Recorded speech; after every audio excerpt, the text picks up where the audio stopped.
I almost felt like looking over there too. I'm like, I wonder if it's going, and yeah, now we're going, right, Jack? All right, Natalie, welcome to my Greater Cause Church studio, but we're not going to talk about church topic today. We're going to talk about America's national parks, right? Yep. And not necessarily like the best experiences, but we're looking at the most bizarre, unique, and memorable experiries. So let's fly through these. How many do you have on your list? I made a list of 11 bizarre events that happened on our trips.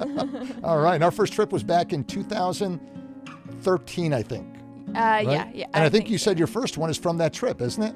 When we went on the trip with the Marsengos, actually, and we were on Lake Mead, and we were going in the boat, the waves started picking up more, and poor little Julia got like a little scared, and she was like, slow down.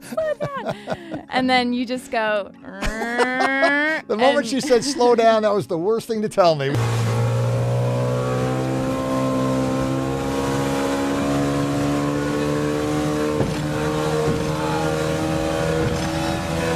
Yeah, that was a rough night, and we also that day, but the night before we pulled in at like 9 o'clock, and it was 100 degrees at 9 o'clock at night in Lake Mead. There's not a single person at the campsite. Not a single person is here. No one is crazy enough like us to try to sleep in 105-degree weather. Memorable time indeed. All right, what else you got? The Everglades.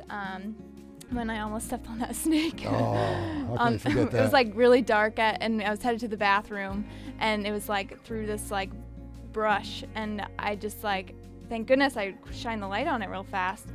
I was like so close to stepping on it, but thankfully I didn't. And that could have been bad because we had friends that identified that snake here at the church that know snakes well, and they're like, that was a water moccasin, you guys.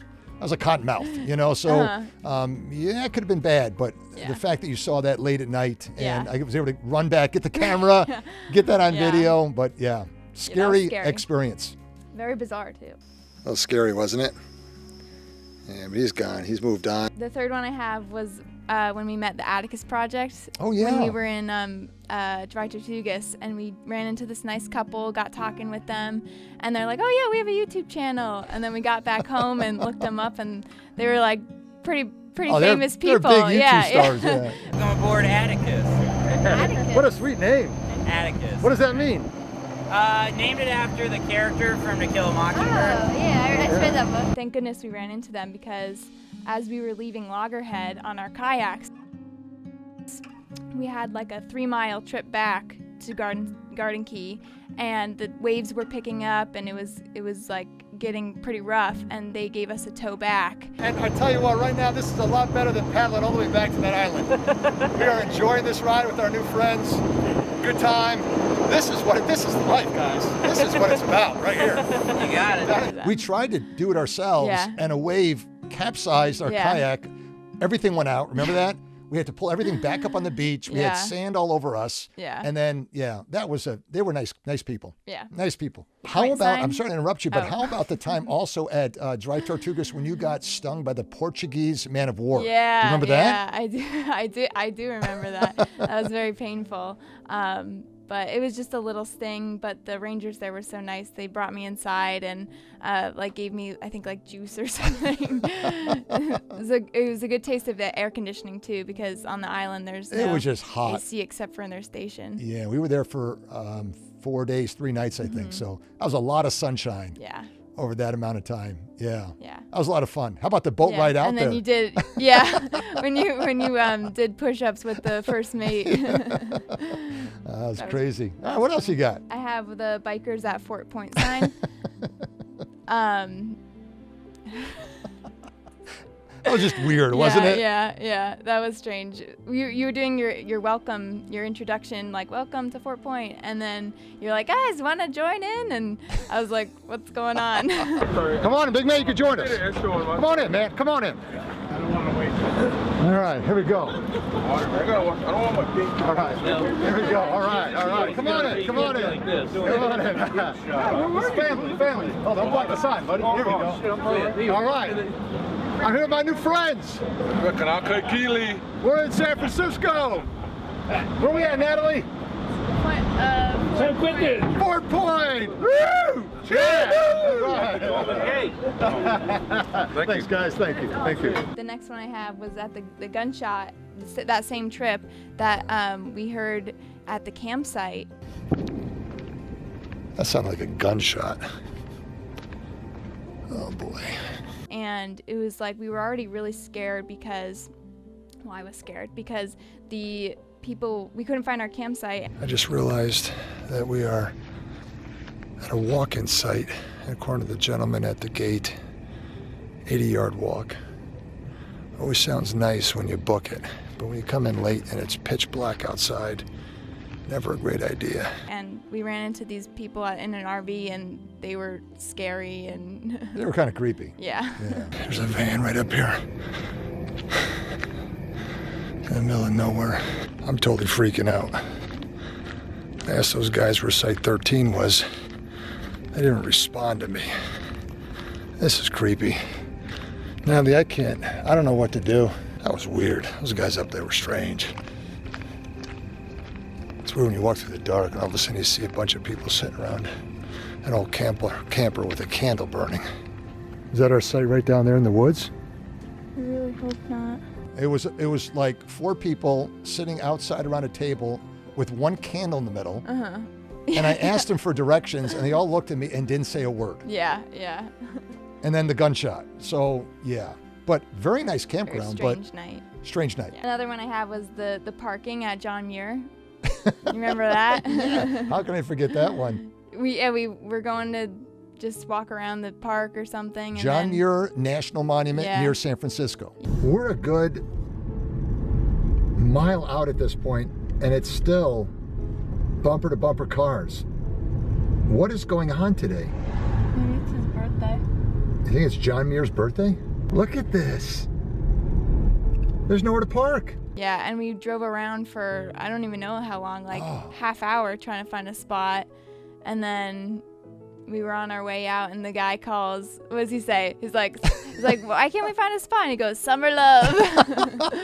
All right, just asked someone why there's so many people here today, and all I got was summer love, whatever that means. Something about San Francisco, Jerry Garcia, Grateful Dead, and summer love. That's a fair summary, right, Natalie, of what he just said? We passed all the parking places and then just kept going for miles down the road. Yeah. And we're like, I'm like, asked the guy, I'm like, why are there so many cars here? And he goes, summer love, baby, Yeah. summer love. I'm like, I don't know what that means. But we never got to see the monument. Nope, we got a just picture left. in front of the sign and And then left. we left. Yeah. Then I have the Mike Singletary thought in Well, where Mike it says- Singletary, for people that are watching, he was a middle linebacker on the Chicago Bears when they won the Super Bowl in '85. He was kind of one of the guys that I looked up to, and we're sitting, it was at Sequoia, right? Yeah, Sequoia. So yeah. finish the story. I don't even know. I was just sitting there, and then as we were leaving, you're like, I think that was Mike Singletary. And I'm like, who? And you're like, should I go back and try to find him? I'm like, I don't know if you want to. And you're like, no, it's all right. He's probably on vacation. And then we got back home, and you're like, I'm gonna write to him. It bothered me. Yeah, I'm like, yeah. I think it was him. And it turns out it wasn't. I couldn't find his any mailing contact, so I emailed his wife, and his wife wrote back to me. Yeah. And she's yeah. like, no, wasn't us. Wasn't us. I was at one of the Ranger evening shows. Remember that? Yeah. Then another one I have was the flat tire after we finished our hike at Mount St. Helens. That was that was a rough day. that was a terrible way because we ended the hike early because we couldn't make it to the top. Right. And then it was raining on us at the bottom, and then we come back and we see the tires flat. All right, Natalie. Talking about going out, get a nice bite, showers, and we come back to the car and we see this. That baby's flat. In the rain. Not a way to end the day. And we're just like, well, what do we do? There's no one to call, no one to, we're in the middle of nowhere. And we took all the things out of the trunk. We were tired, and then you put the spare on, and we drove like 60 miles on that little spare. Remember, we went to a couple different towns before we found a place that was open that would actually help us out. Hike almost to the top of Mount St. Helens.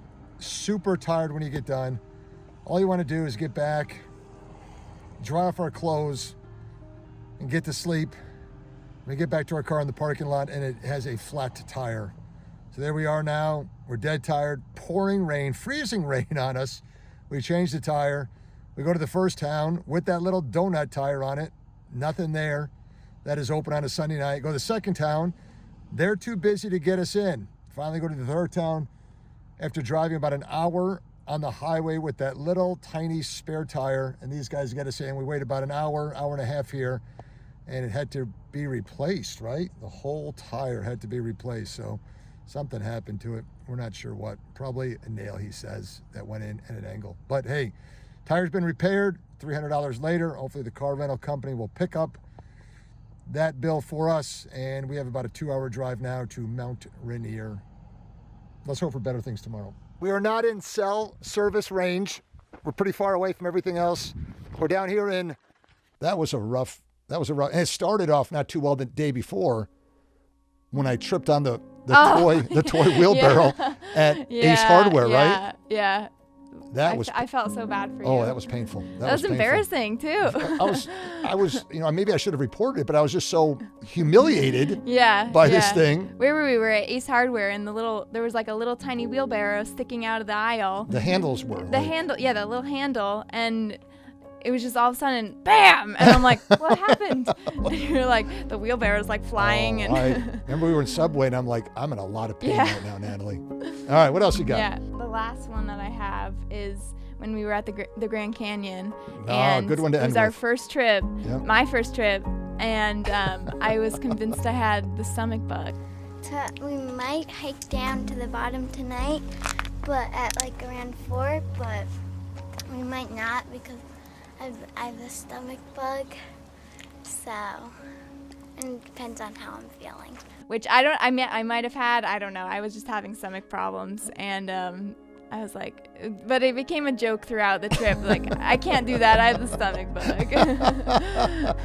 That's when you wanted me to even carry your whole backpack up to the top. But I wasn't pretending. It really did hurt. The hike down was a long way. It was like 7 miles. Yeah. And then it just sort of got better, and you flew up to the top that second day. Yeah. I got like a second wind. Woo! Good job, everybody. Where's the bathroom? Way to go. All right. Now what? I don't call this a vacation, Anthony. Yeah, but that was still kind of crazy when how old were you? Like, I was 11. 11, and we're taking you down to the bottom of the Grand Canyon with stomach issues. Probably not the wisest thing to do. But hey, great list, Natalie. Yeah. These were great trips. A lot of great memories, and it's been such a joy to travel with you. You too, Dad. Thanks for joining us today. Awesome. All righty.